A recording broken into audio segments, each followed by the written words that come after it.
Kyle Larson recently triumphed at Bristol, and now he's taking aim at NASCAR.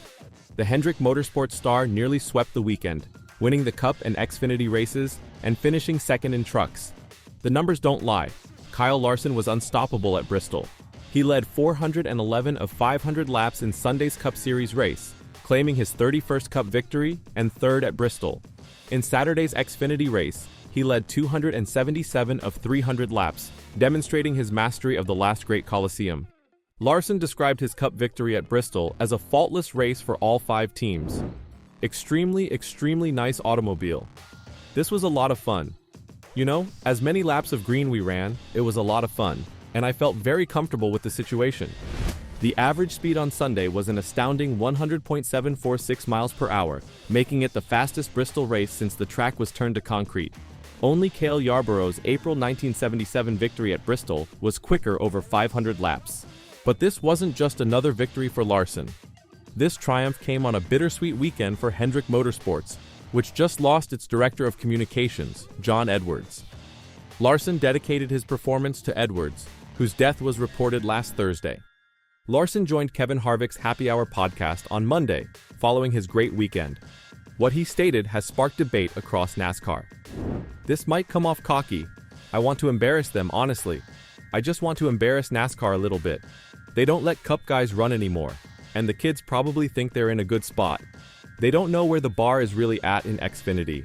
I do get motivated, and this is going to come across like very cocky, but I want to embarrass them, honestly. Like, you know, I just want to embarrass NASCAR a little bit because they just don't let Cup guys run anymore. And the kids, like, they probably think they're in a good spot, and like, they don't know where the bar is really at. So I like to go run those Xfinity races and just get 10-second leads to let them realize that they've got a lot of room to improve. And I think that's only better for our sport. You know, when those young guys can compete with Cup guys, they're better suited for the Cup Series once they get there. Yes, I want to smash the field when I run Xfinity. That's motivating for me, for sure. Larson has said that his goal in Xfinity races is to shame both the drivers and NASCAR itself. But why? Larson explained, "So I like to run those Xfinity races and just get 10-second leads to let them realize that they got a lot of room to improve. I want to smash the field when I run Xfinity." This is a direct challenge to NASCAR's rules that restrict Cup drivers in the lower series. Since 2020, NASCAR has limited Cup drivers to a maximum of 5 races each in the Xfinity and Truck Series, which many fans refer to as the Kyle Busch rule. Prior to these limits, Cup drivers consistently dominated lower-tier races. Kyle Busch routinely ran 15 or more Xfinity races per season, winning 8 or more of them while competing full-time in Cup. Despite his forthright approach, Larson claims his participation helps train younger drivers. Larson explained, "I think that's only better for our sport.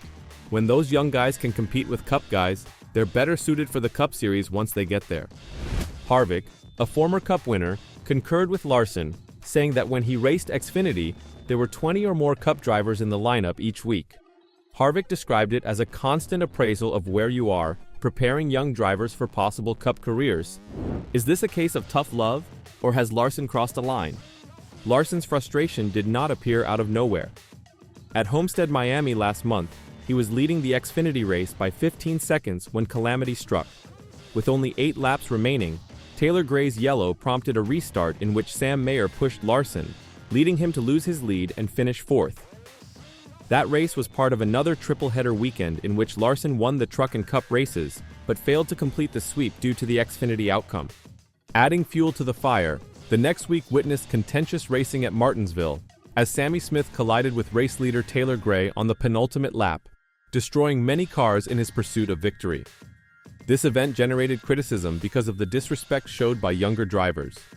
These experiences undoubtedly influenced Larson's thinking moving into Bristol, where he was determined to make a statement, which he surely accomplished.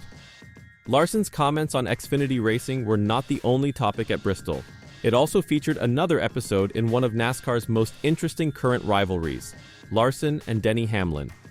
Hamlin arrived at Bristol looking for his 3rd consecutive Cup victory, following victories at Martinsville and Darlington. Larson prevented a three-peat, and he was not bashful about enjoying it.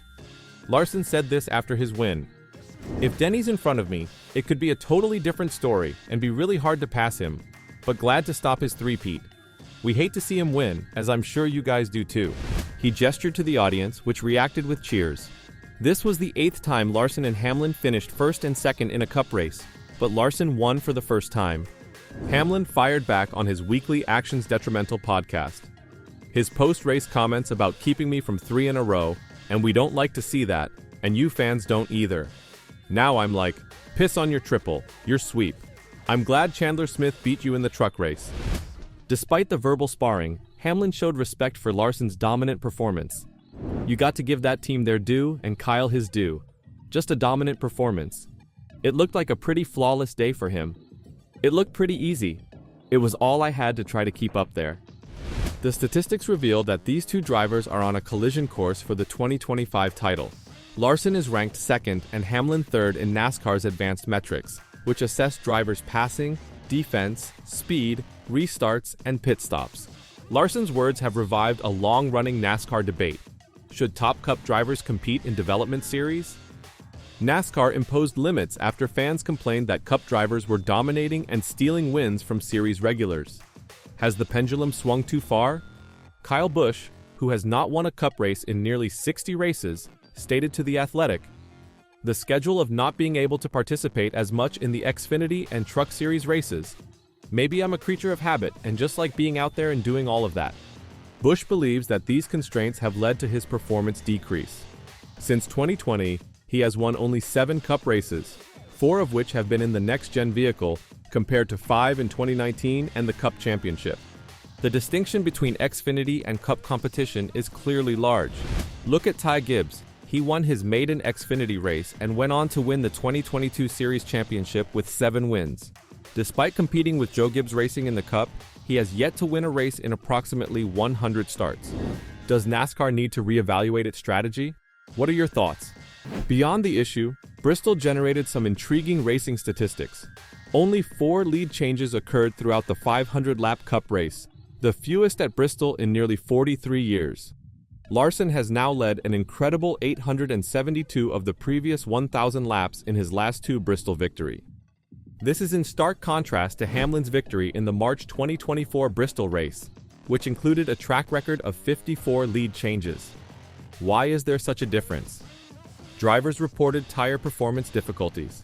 Hamlin explained, "I thought the number 5 was able to navigate traffic slightly better than I was, and that was a big benefit. On open racetrack, I could run with him and was able to catch him there on the second long stint, but I just couldn't navigate the traffic quite as good as he could." Jeff Gordon, now vice chairman at Hendrick Motorsports, expressed disappointment with Sunday's tire, but acknowledged the challenges. "Goodyear has a tough job. We have a heavy car. We have these high bank tracks, heavy loads, abrasive surfaces. There's just a lot of things that are very difficult for them to make a tire that's durable and performs well." After nearly sweeping 2 triple-header weekends at Homestead and Bristol, what's next for Larson? He presently has no triple headers scheduled for this season, but has not ruled them out in the future. Larson still hopes to join Kyle Busch as the only drivers to win all 3 national series in a single weekend, a feat Busch did at Bristol in 2010 and 2017. "I'll be selective," Larson said of future attempts. "I have to feel I have a shot to win all 3 and also pick the tracks I enjoy. Those tracks might include Homestead, Bristol, and possibly Kansas Speedway, which hosted all 3 series last September but has no triple header scheduled this year.